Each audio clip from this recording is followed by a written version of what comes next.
Hello everyone. তো আজ আমরা শুরু করব বায়োলজির একটা ইম্পর্টেন্ট চ্যাপ্টার, কোষ, cell, the basic unit of life. না, হোয়াট ইজ সেল? কোষ হলো প্রতিটি জীবের গঠনগত এবং কার্যগত একক। তো আমরা যদি জাস্ট একটা ইমেজ কল্পনা করি, মনে করা যাক একটা দেওয়াল, অসংখ্য ইট পরপর সজ্জিত হয়েছে, এ একটা ইট, এ একটা ইট, এ একটা ইট, এইভাবেই কি হলো, একটা দেওয়াল তৈরি হলো। সেম একই রকম ভাবে প্রতিটি জীব ক্ষুদ্রতম একক, এটাই হচ্ছে কি স্মলেস্ট, দ্যাট ইজ ক্ষুদ্রতম, সব থেকে স্মলেস্ট ইউনিট, এটা হচ্ছে কি ক্ষুদ্রতম উপাদান। তো সেটাকেই বলবো আমরা সেল। আচ্ছা, তাহলে কি বললাম? এটা গঠনগত উপাদান, গঠনগত ও কার্যগত, কার্যগত উপাদান। তাহলে গঠনগত দিক থেকে কি কি হতে পারে এবং কার্যগত দিক থেকে কি কি হতে পারে? গঠনগত উপাদান, একাধিক কোষ নিয়ে কি তৈরি হবে? টিস্যু, যাকে বলবো আমরা কলা। ঠিক আছে, এই কলা নিয়ে কি তৈরি হবে? টিস্যু, অর্গান তৈরি হবে, যাকে আমরা বলবো যন্ত্র। এই যন্ত্র মিলেই আলটিমেটলি কি তৈরি হবে? যাকে অর্গান সিস্টেম বলা হবে, অর্গান সিস্টেম বা তন্ত্র। এই তন্ত্র মিলেই একাধিক তন্ত্র মিলে কি হবে? একটা অর্গানিজম, একটা জীব তৈরি হবে, তাই না? একটা জীব তৈরি হবে। তো যেমন অর্গান সিস্টেম বলতে আমরা কি বলতে পারি? যেমন রেচনতন্ত্র, রেচনতন্ত্র। আর কি হতে পারে? পৌষ্টিকতন্ত্র, পৌষ্টিকতন্ত্র ইত্যাদি। যেমন অর্গান, অর্গান হিসেবে লিভার। টিস্যু বলতে যেমন আমাদের এপিডার্মাল টিস্যু থাকে, তাই না? তো এগুলো আমরা সব এক করে দেখে নেব। কোষের আবিষ্কার এবং কোষতত্ত্ব। কোষের আবিষ্কার দুরকম হতে পারে। দুরকম বলতে দুজন বিজ্ঞানী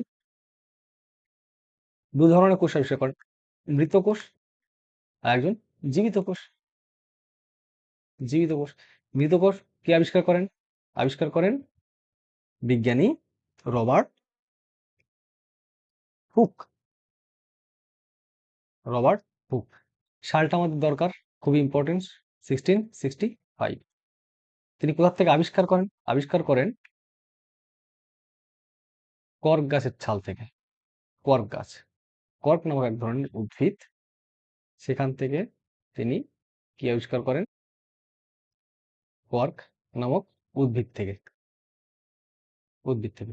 জীবিত কোষকে আবিষ্কার করেন, জীবিত কোষ আবিষ্কার করেন অ্যান্টন ভন লিউয়েনহক। লিউয়েনহক। সাল কত? জাস্ট 1665, 9 বছর পরে। তাহলে কত হয়ে যাবে? 1674। তিনি কোথা থেকে আবিষ্কার করেন? আবিষ্কার করেন পুকুরের জল, পন্ড ওয়াটার থেকে, পুকুরের জল থেকে। ঠিক আছে। আচ্ছা, কোষের স্টাডিকে কি বলা হবে? Study of cell. তাকে আমরা কি বলবো? যাকে বলবো আমরা সাইটোলজি, সাইটোলজি। ঠিক আছে।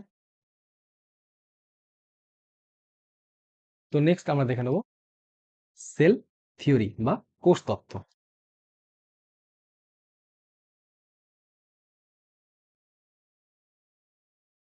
কোষ তত্ত্ব, কোষ তত্ত্ব কে দেন? দেখো, দুজন বিজ্ঞানী, একজনের নাম হলো স্ক্লেডেন, একজন হলেন স্লেডেন এবং একজন হলেন সোয়ান। ইনি কি ছিলেন? ইনি ছিলেন একজন বোটানিস্ট, বোটানিস্ট ছিলেন, এবং ইনি ছিলেন একজন জুওলজিস্ট, জুওলজিস্ট। এবার যেহেতু বোটানিস্ট, তিনি উদ্ভিদ কোষ নিয়ে গবেষণা শুরু করলেন। উদ্ভিদ কোষ নিয়ে তিনি দেখলেন, মাইক্রোস্কোপের মাধ্যমে দেখলেন কি উদ্ভিদ একাধিক, অসংখ্য ক্ষুদ্র ক্ষুদ্র ক্ষুদ্র কোষ নিয়ে গঠিত, ক্ষুদ্র ক্ষুদ্র কোষ নিয়ে গঠিত, একাধিক ক্ষুদ্র ক্ষুদ্র কোষ নিয়ে গঠিত, যাদের একত্রে তিনি কি বললেন? টিস্যু। যাদের একসঙ্গে তিনি বললেন প্লান্ট টিস্যু। তো এদের সালটা কত ছিল? 18, 1839, সরি 38, 1838,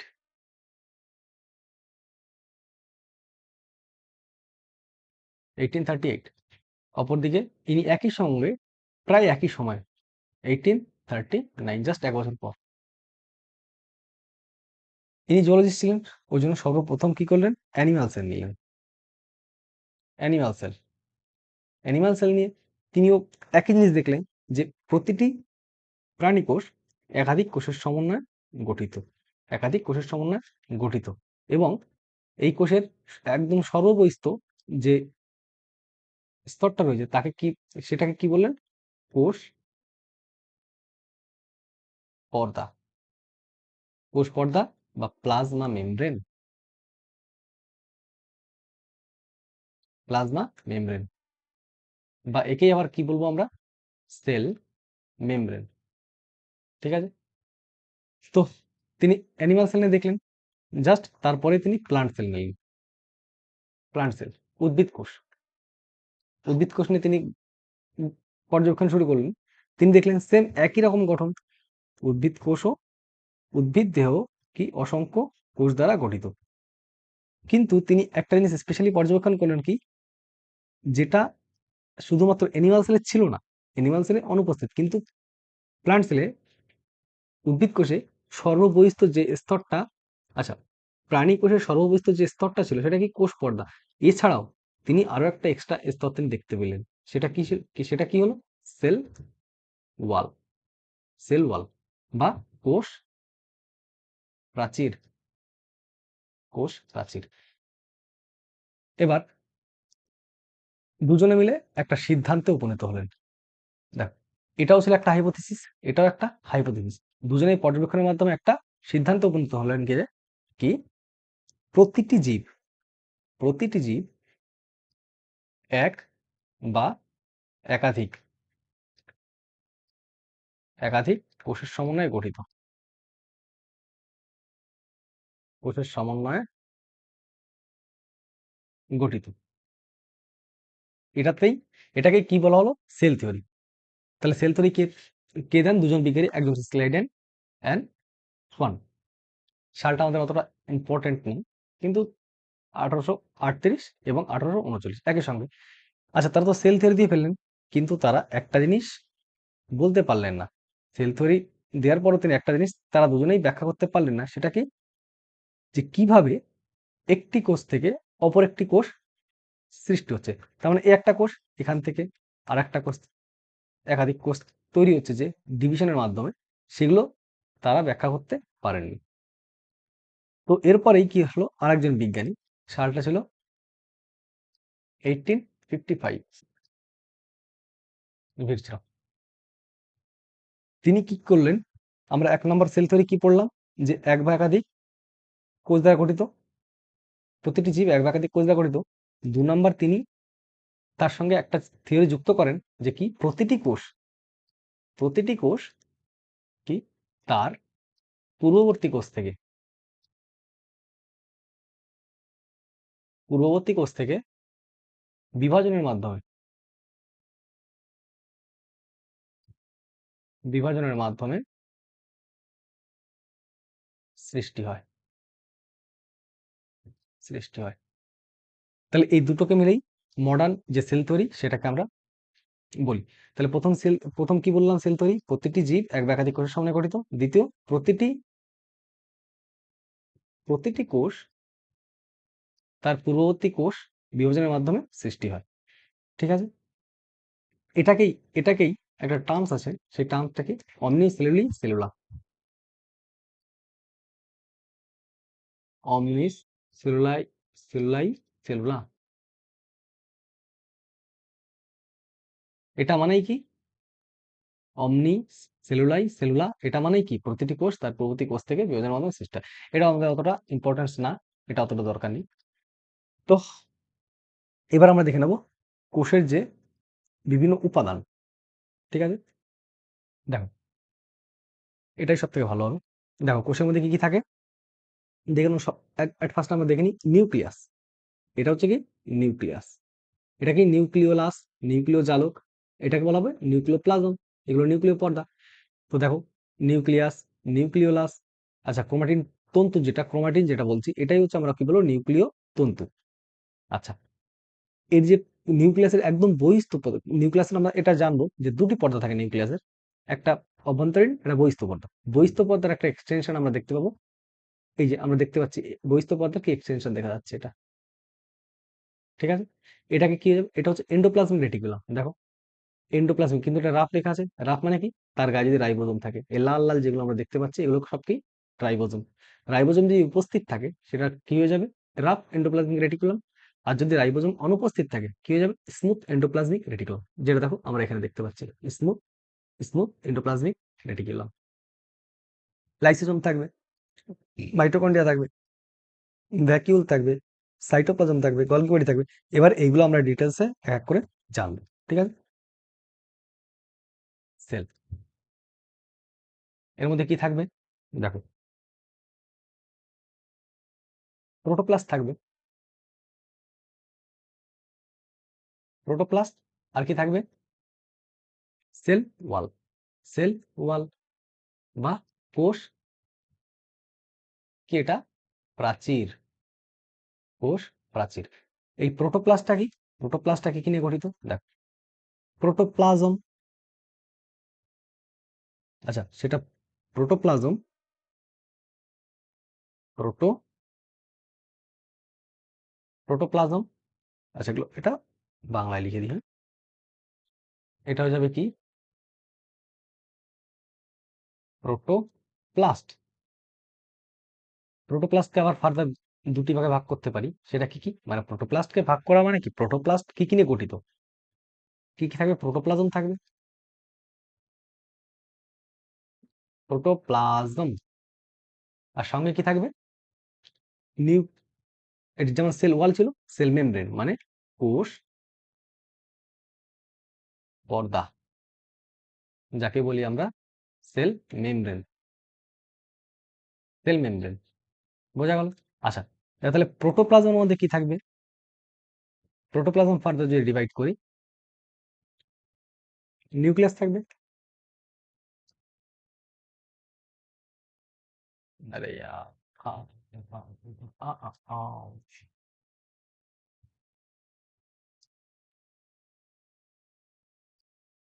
দেখো কি থাকবে? নিউক্লিয়াস,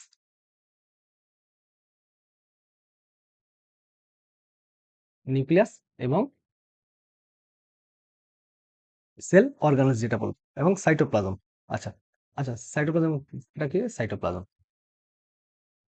সাইটোপ্লাজম, আচ্ছা সাইটোপ্লাজম ফার্দার ডিভাইড করবো না, কিন্তু সাইটোপ্লাজমটা কি? একটা কোষ, নিউক্লিয়াস এবং কোষীয় অঙ্গাণু, বিভিন্ন কোষীয় অঙ্গাণু আছে যেমন মাইটোকন্ড্রিয়া, রাইবোজোম, লাইসোজোম, এটসেট্রা। তাহলে সাইটোপ্লাজম হলো এই কোষের নিউক্লিয়াস এবং এই সমস্ত যে কোষীয় অঙ্গাণু যে অর্ধতরল পদার্থের মধ্যে অবস্থান করে সেটাকে বলবো সাইটোপ্লাজম। তাহলে সাইটোপ্লাজম কেমন হবে? অর্ধতরল, অর্ধতরল, অর্ধতরল, যার মধ্যে কি কোষীয় অঙ্গাণু এবং নিউক্লিয়াস সবকিছু ভেসে থাকবে, ঠিক আছে। তো এবার সাইটোপ্লাজমে উপস্থিত কোষীয় অঙ্গাণুগুলো আমরা দেখে নেব। আচ্ছা এখানে তো নেই, এখানে করবি।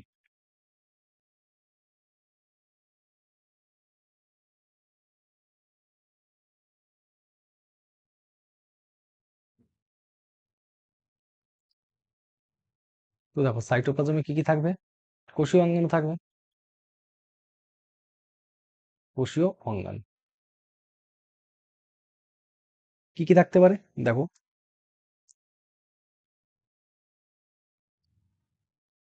পর্দাবিহীন, একক পর্দাযুক্ত, একক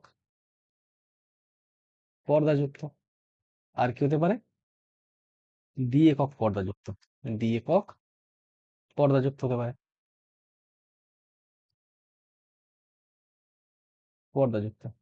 তাহলে দেখো পর্দাবিহীন কি কি হতে পারে? মনে রাখবো সি আর মানে সেন্ট্রোজোম, আর কি হয়ে যাবে? রাইবোজোম, ঠিক আছে। আচ্ছা, রাইবোজোমটা আমাদের এটা খুব ইম্পর্টেন্স মনে রাখতে হবে। এটা হচ্ছে কি ইউনিভার্সাল। এই কোষীয় অঙ্গাণু কি ইউনিভার্সাল। ইউনিভার্সাল মানে কি, পৃথিবীতে যত কোষ আছে, পৃথিবীতে, আমি পৃথিবীর মধ্যেই বলছি, পৃথিবীতে যত জীবিত কোষ আছে তার মধ্যে কি রাইবোজোম অবশ্যই উপস্থিত থাকবেই। ঠিক আছে, তাহলে ইউনিভার্সাল কে রাইবোজোম। আর একক পর্দা কি কি থাকতে পারে? আচ্ছা, একক পর্দার আগে দ্বি একক পর্দাটা দেখে নেবো, তাহলে মনে রাখতে সুবিধা হবে। দ্বি একক পর্দার মধ্যে থাকবে মাইটোকন্ড্রিয়া, মাইটোকন্ড্রিয়া, আর হয়ে যাবে কি প্লাস্টিড, আর হয়ে যাবে কি নিউক্লিয়াস, নিউক্লিয়াস। ঠিক আছে, এবার এখানে কি সেন্ট্রোজোম রাইবোজোম লিখলাম, এখানে মাইটোকন্ড্রিয়া প্লাস্টিড নিউক্লিয়াস লিখলাম। এগুলো বাদ দিয়ে যত বাকি সমস্ত কোষাঙ্গনে কি হয়ে যাবে একক পর্দা। তাহলে কি কি হতে পারে দেখো, endoplasmic reticulum, Golgi body, Golgi body হতে পারে, ভ্যাকিউল,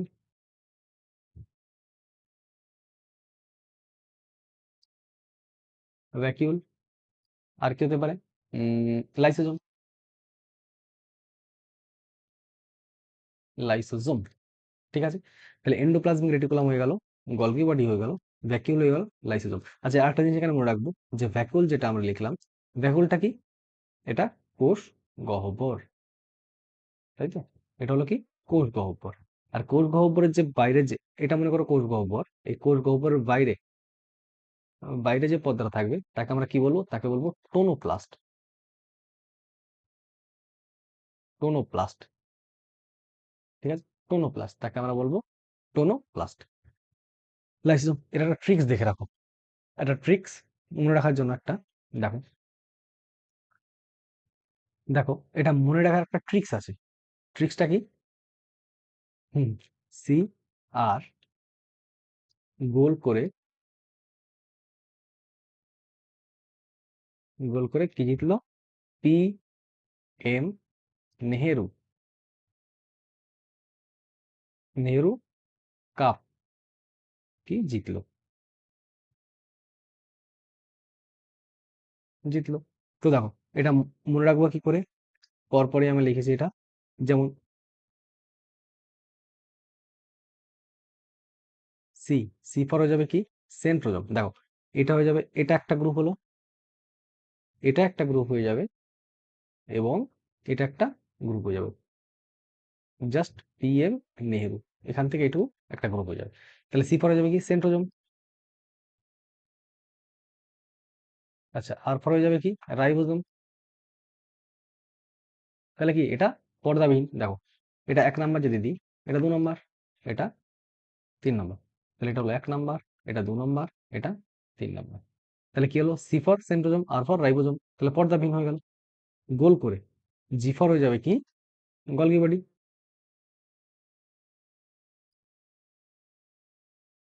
আচ্ছা, ও ফর কি হয়ে যাবে, ও ফর দেখো, আমরা এটা এভাবে মনে রাখবো, প্রোনাউন্সিয়েশনের উপর ডিপেন্ড করে মনে রাখবো। ফার্স্ট লেটার হিসেবে এটা মনে রাখতে গেলে গন্ডগোল হয়ে যাবে। ভ্যাকিউল, ও, ভ্যাকিউল থেকে আমরা ওকে, ও ফর মনে রাখবো কি ভ্যাকিউল, ভ্যাকিউল মানে কি কোষ গহ্বর, ভ্যাকুয়াল মানে কি কোষ গহ্বর, কোষ গহ্বর। আচ্ছা, এ ফর হয়ে যাবে কি, এ ফর হয়ে যাবে, এই যে প্রোনাউন্সিয়েশনের উপর ডিপেন্ড করে মনে রাখবো, not the first letter, endoplasmic reticulum, endoplasmic reticulum, endoplasmic reticulum. আর এল ফর হয়ে যাবে কি লাইসোজোম, লাইসোজোম। তাহলে এটা হয়ে গেল কি একক পর্দাযুক্ত, দেখো একক পর্দাযুক্ত। আচ্ছা, পি এম নেহেরু, দেখো এটা মনে রাখার, তাহলে ট্রিক্সটা আর একবার শুনে রাখো, সিআর মানে কি ক্রিস্টিয়ানো রোনাল্ডো, গোল করে পিএম নেহরু, একটা পিএম নেহরু একটা কি একটা টুর্নামেন্টের আয়োজন করা হয়েছে। ঠিক আছে, সেই টুর্নামেন্টের নাম কি পিএম নেহরু কাপ। সেই গোল, সেখানে খেলতেছে কে ক্রিস্টিয়ানো রোনাল্ডো। ঠিক আছে, তো ক্রিস্টিয়ানো রোনাল্ডো গোল করে পিএম নেহরু কাপ জিতলো। পি ফর হয়ে যাবে কি প্লাস্টিড, পি ফর হয়ে যাবে কি প্লাস্টিড, এম ফর হয়ে যাবে কি mitochondria, M for mitochondria.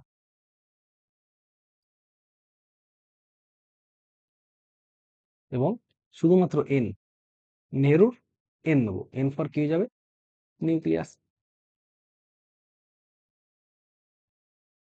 Clear এটুকু? আবার নেক্সট আমরা দেখে নেবো, এটা কমপ্লিট হয়ে গেছে। আচ্ছা, কোষ প্রাচীর এবং মিডিল ল্যামেলা। দেখো, কোষ প্রাচীর জিনিসটা কি আর মিডিল ল্যামেলা জিনিসটা কি। কোষ প্রাচীর কাদের কাদের থাকে সেটা আমরা আগে দেখে নিই। এটা অ্যানিমাল সেল, প্রাণী কোষ, প্রাণী কোষে কি অনুপস্থিত, প্রাণী কোষে অনুপস্থিত, প্রাণী কোষে এটা থাকবে না। কোষ প্রাচীর কাদের থাকবে, উদ্ভিদ কোষ, উদ্ভিদ কোষ, ব্যাকটেরিয়া, ব্যাকটেরিয়াদের থাকবে। আর কাদের থাকবে, ফাঙ্গি বা fungi, blue green algae, blue green algae বা নীলাভ, যাকে বলা হবে নীলাভ,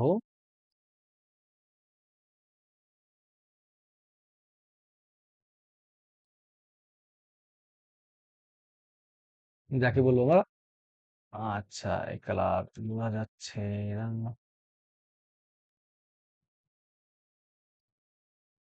নীলাভ, সবুজ, শৈবাল। ঠিক আছে, এবার কোনটা কি দিয়ে তৈরি সে দেখে নি, তার কম্পোজিশন, কম্পোনেন্ট। উদ্ভিদ কোষ কি দিয়ে তৈরি, সেলুলোজ, মেনলি সেলুলোজ, এটুকু জানলেই আমাদের হয়ে যাবে। ব্যাকটেরিয়া, যাকে পেপটাইডোগ্লাইকন, পেপটাইডোগ্লাইকন দ্বারা তৈরি, পেপটাইডোগ্লাইকান,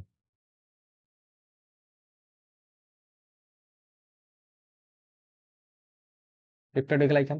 ঠিক আছে, ফানজাই, একে আমরা বলবো chitin, chitin, chitin. Blue green algae, এটাও মেনলি সেলুলোজ থাকে, মেনস থাকে, সেলুলোজ। আর মনে রাখবো ক্যালসিয়াম কার্বনেট, ক্যালসিয়াম কার্বনেট নির্মিত। ঠিক আছে, সেলুলোজ, ক্যালসিয়াম কার্বনেট। ঠিক আছে, কোষ প্রাচীর হলো। এবার মিডিল ল্যামেলা।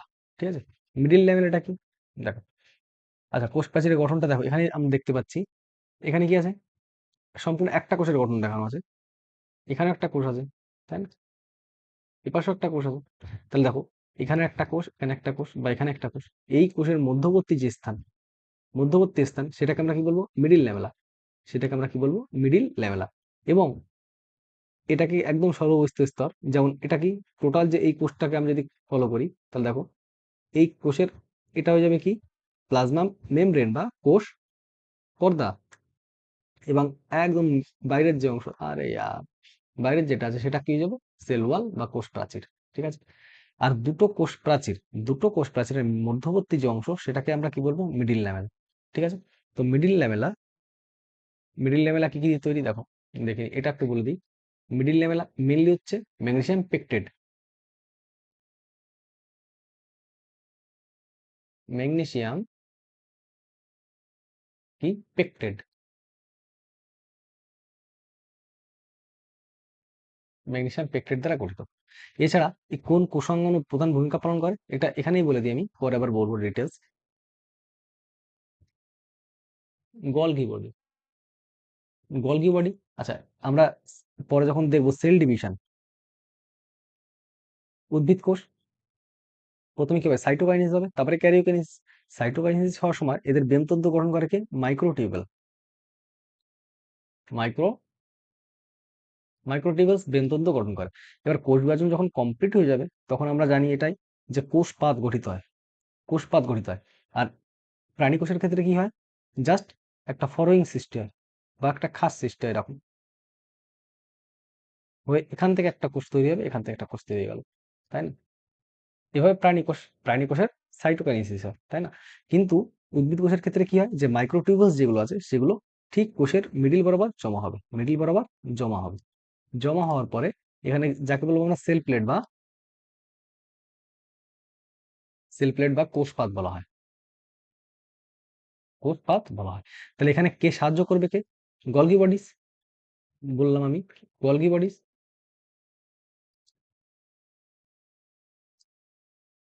গলগি বডির সঙ্গে যে মাইক্রোটিউবুলস যেগুলো ছিল সেগুলো খণ্ড খণ্ড বিখণ্ডিত হয়ে মিডলে জমা হবে। জমা হওয়ার পরে এটাই কি তৈরি করবে? কোষ প্রাচীর। এবং সেখান থেকে মানে এখান থেকে কি কোষ প্রাচীর তৈরি হলো, এখানে একটা এপাশে একটা কোষ, এপাশে একটা কোষ, ঠিক মিডলের যে অংশ সেটাকে বলবো মিডিল ল্যামেলা। মিডিল ল্যামেলা তৈরি হলো। তাহলে মিডিল ল্যামেলা তৈরি করতে গলগি বডিজের একটা ভূমিকা আছে, আর কি মাইক্রোটিউবুলস এই ভূমিকা, বিশেষ ভূমিকা পালন করে। তোমরা যদি দেখে নেবো ব্যাকটেরিয়া এবং ছত্রাকের কোষ প্রাচীর, এটা আগেই বলে দিচ্ছি। তাহলে ব্যাকটেরিয়া এবং ছত্রাকের কোষ প্রাচীর, আচ্ছা এখানে এটা বলে দিই, ছত্রাকের যে কোষ প্রাচীর, ছত্রাকের কোষ প্রাচীর কি দ্বারা নির্মিত? কাইটিন দ্বারা নির্মিত। সেটা আমরা বললাম কাইটিন দ্বারা নির্মিত। কিন্তু কাইটিনটা কি? কাইটিন হচ্ছে homopolymer of NAG plus NAM। এই জিনিসটা কি? N acetyl glucosamine, N acetyl muramic acid. আমাদের এটা এত ডিটেলস লাগবে না, জাস্ট আমরা এই কাইটিনটাই পড়বো।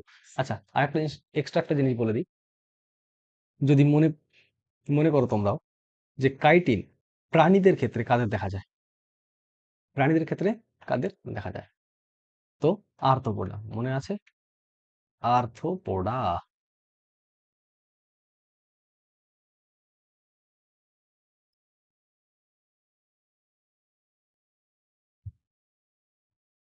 আর্থ্রোপোডা বা সন্ধিপদ প্রাণী, তাই না? সন্ধিপদ প্রাণী, এটু ক্লিয়ার?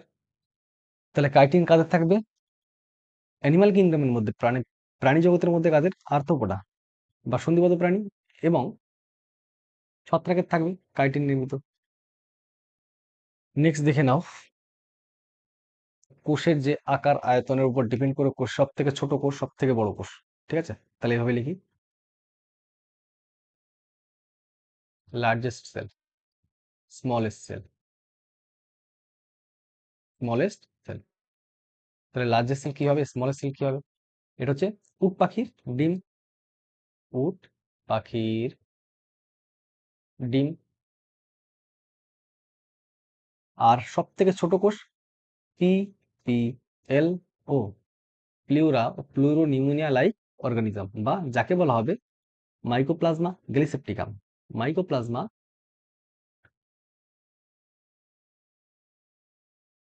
গ্যালিসেপ্টিকাম,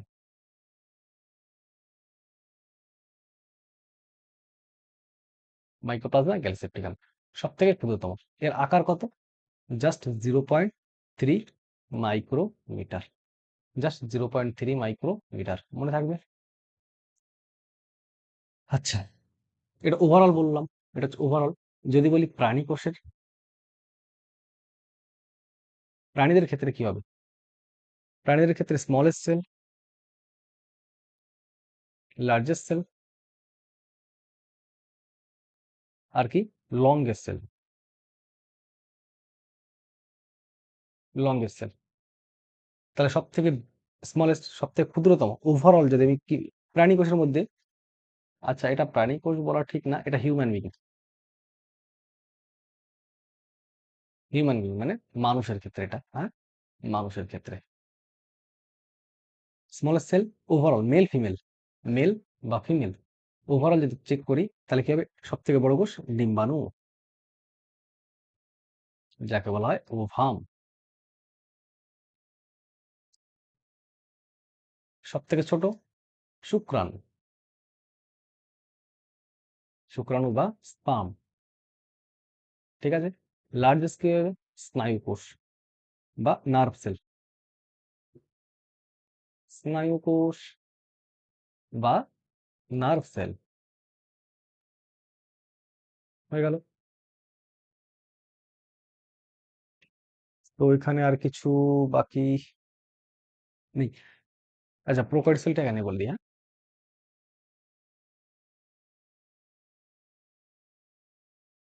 একবার একটা difference বলতি, prokaryotes eukaryotes.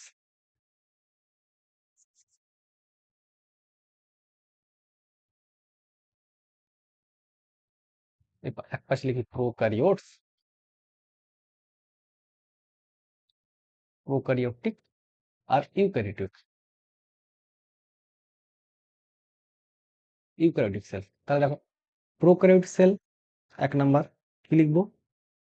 Obviously pro মানে কি, আদি কোষ, আর ইউ মানে কি, আধুনিক কোষ। ঠিক আছে, তাহলে এটা হচ্ছে কি আদি কোষ। দেখো আমাদের পার্থক্য তো পরীক্ষা লিখতে দেবে না, কিন্তু জাস্ট একটা মাইন্ড ম্যাপ তৈরি করে রাখি, এটা কি আধুনিক কোষ বা নতুন যে কি বলবো, মানে প্রোকারিওটিস এর পরে যেগুলো আসে। আচ্ছা, এদের মধ্যে কারা পড়ে প্রোকারিওটিস এর কোষের মধ্যে? আচ্ছা, প্রোকারিওটিস এর বৈশিষ্ট্য আগে আগে লিখি, তাহলে ভালো বোঝা যাবে। এদের কি পর্দা ঘেরা, পর্দা ঘেরা কি থাকবে না, কোষ অঙ্গাণু, সেল, কোষ অঙ্গাণু থাকবে না,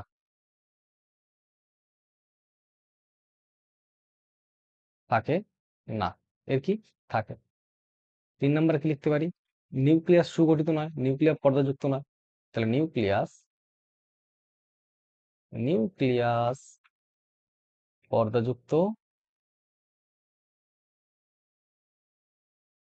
নয়। এটা কি নিউক্লিয়াস পর্দা যুক্ত, হয়ে গেল। 4 নম্বর লিখতে পারি আমরা রাইবোজোম।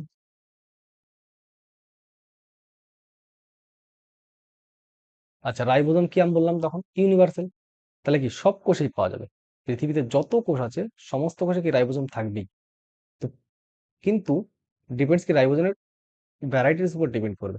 যেমন এটা কি টোটাল 70 প্রকৃতির, 70 প্রকৃতির মধ্যে একটা হয়ে যাবে সাব ইউনিট, এর যে সাব ইউনিট থাকবে 50s প্লাস 30s, আর এর কি হয়ে যাবে টোটাল 80s, এই কষ্ট হয়ে যাবে কত, 60s প্লাস 40s। দেখো রাইবোজোম ইউক্যারিওটস এর ক্ষেত্রে 80s প্রকৃতির, এর 70s প্রকৃতির। আর এসটা কি, এস হচ্ছে কি সেডিমেন্টেশন কোএফিসিয়েন্ট বা অধঃক্ষেপণ গুণাঙ্ক বলা হয় যাকে, অধঃক্ষেপণ গুণাঙ্ক। ঠিক আছে, ক্লিয়ার এইটুকু? আচ্ছা, এবার আমরা দেখে নেবো এর এই গ্রুপের মধ্যে কারা পড়ে। 5 নম্বর আমরা কি লিখতে পারি, কি কি পড়তে পারে? ব্যাকটেরিয়া ফার্স্ট, ব্যাকটেরিয়া গেল।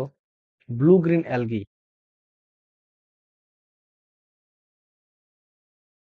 ব্লু গ্রিন অ্যালগি,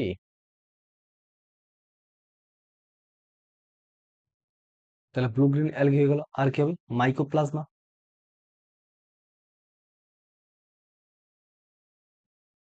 মাইকোপ্লাজমা গ্যালিসিপটিকাম যেটা আমরা বললাম, যাকে বলা হয় পিপি এলো। ঠিক আছে, আচ্ছা ব্যাকটেরিয়ার সাইজটা কত?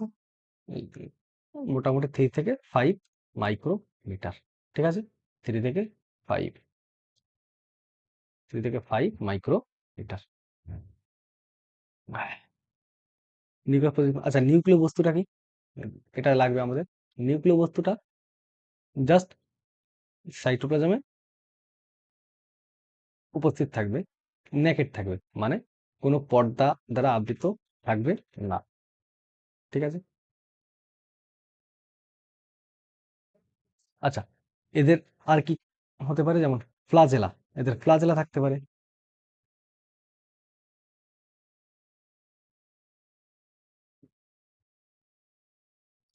ফ্লাজেলা প্রেজেন্ট, তাই তো? আচ্ছা, ফ্লাজেলার যে 3টে অংশ, এটা কি? একটা থাকবে বেসাল বডি, বা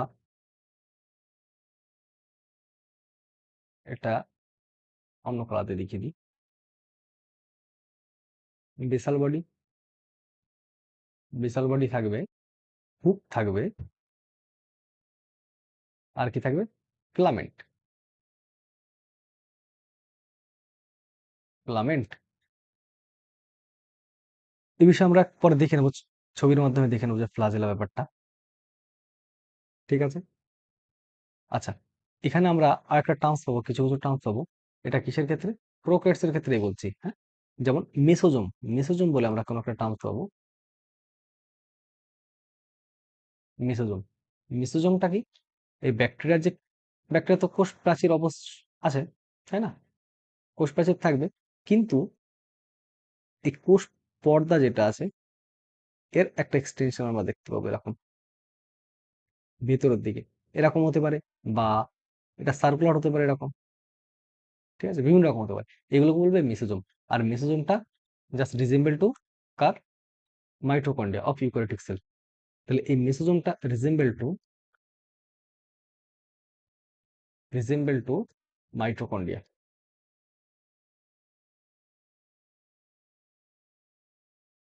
mitochondria of eukaryote sell.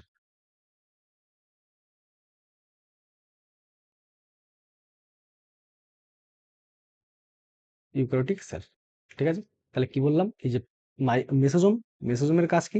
Just mitochondria যে কাজ করবে সেটা কি করবে, প্রোক্যারিওটসের ক্ষেত্রে মেসোজোম সেম একই কাজ করবে, কিন্তু তার সঙ্গে সঙ্গে এরা সেল ডিভিশনও করে, সেল গ্রোথ করে, এগুলো আমাদের ডিটেলস লাগবে না, শুধু just mesosome resemble to mitochondria. ঠিক আছে। আচ্ছা, আরেকটা জিনিস, যেমন আমরা এখানে পড়লাম কি blue green algae, blue green অ্যালগির ক্ষেত্রে একটা জিনিস দেখা যায়, ক্রোমাটোফোর। আচ্ছা, ক্রোমাটোফোর জিনিসটা কি? ক্রোমাটোফোর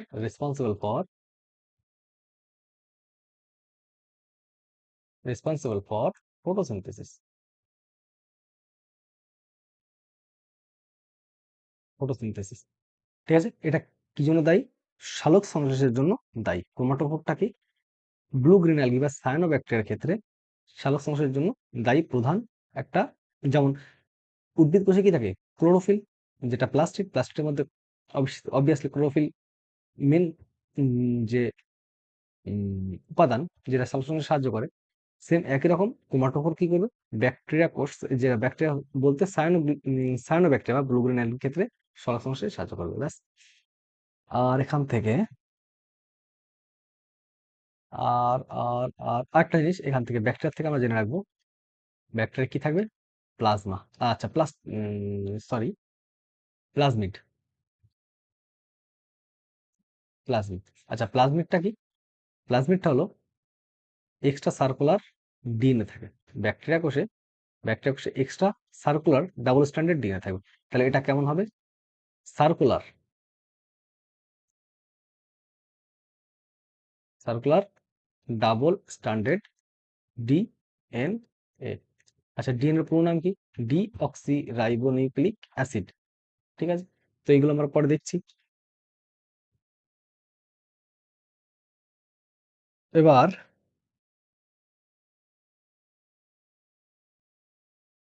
উম, উম, উম,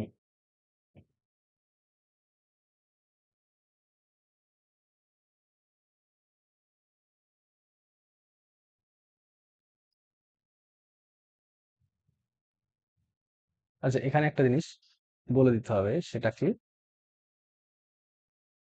অ্যানিমাল সেল, প্লান্ট সেল, এর যে মেন যে ডিফারেন্স যেটা, সেটা দেখে নাও।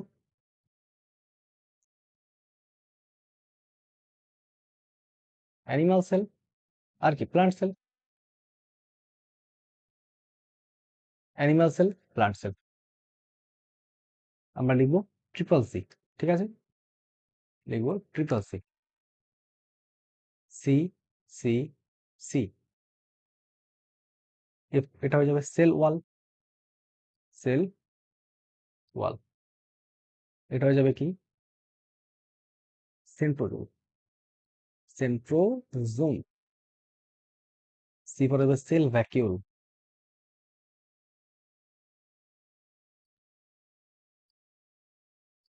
সেল ভ্যাকিউল, ঠিক আছে। তাহলে অ্যানিমাল সেল ওয়াল, এটা কি হবে? Animal cell wall present present নয়, অনুপস্থিত। ঠিক আছে, অনুপস্থিত। এটার কি? প্রেজেন্ট। সেন্ট্রোজোম উপস্থিত, অনুপস্থিত। সেল ভ্যাকিউল অনুপস্থিত ঠিক বলবো না, দেখো, অনুপস্থিত ঠিক ঠিক নয়, যদিও থাকে খুব ছোট, খুবই ছোট মানে নেগলিজেবল পুরো। ঠিক আছে, তাহলে অ্যানিমাল সেল এবং প্লান্ট সেলের মধ্যে এটা হচ্ছে মেন ডিফারেন্স। তার সঙ্গে আরো একটা জিনিস আমরা যদি যুক্ত করি, প্লাস্টিড। প্লাস্টিড, অ্যানিমাল সেল প্রাণী কোষে অনুপস্থিত, কিন্তু উদ্ভিদ কোষে উপস্থিত। তাহলে দেখে নাও, সেল ওয়াল প্রাণী কোষে অনুপস্থিত, উদ্ভিদ কোষে উপস্থিত। সেন্ট্রোজোম উপস্থিত, অনুপস্থিত। সেল ভ্যাকিউল, এটা অনুপস্থিত নয়, এটা অনুপস্থিত বলে মনে রাখবো আমরা, কিন্তু এটা লিখে রাখবো খুবই ছোট, খুবই ছোট ঠিক আছে, খুবই ছোট বা অনুপস্থিত। অনুপস্থিত, ঠিক আছে।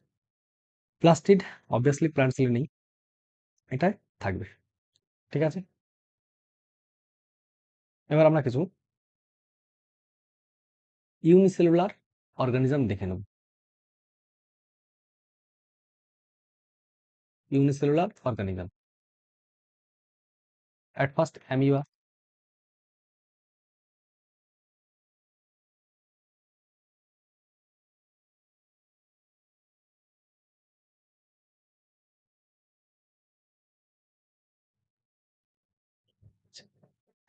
দু নম্বর কি হতে পারে? অবভিয়াসলি পিপিএল ও মাইকোপ্লাজমা। আচ্ছা, মাইকোপ্লাজমায় লিখি, এটাকে কি লিখবো? মাইকোপ্লাজমা, এটাকে লিখবো মাইকোপ্লাজমা। মাইকোপ্লাজমা। 3 নাম্বার লিখবো ব্যাকটেরিয়া, ইউনিসেলুলার অর্গানিজম, ঠিক আছে। তো এগুলো সব আমাদের ইউনিসেলুলার। আচ্ছা, মাইক্রোপ্লাজমার ক্ষেত্রে আরেকটা জিনিস আমাদের মনে রাখতে হবে, সেটা কি? এদের সেল ওয়াল অনুপস্থিত। এরা প্রোক্যারিওটিক কোষ হলেও এদের মধ্যে কি সেল ওয়াল অনুপস্থিত, সেল ওয়াল অ্যাবসেন্ট, অ্যাবসেন্ট, ঠিক আছে।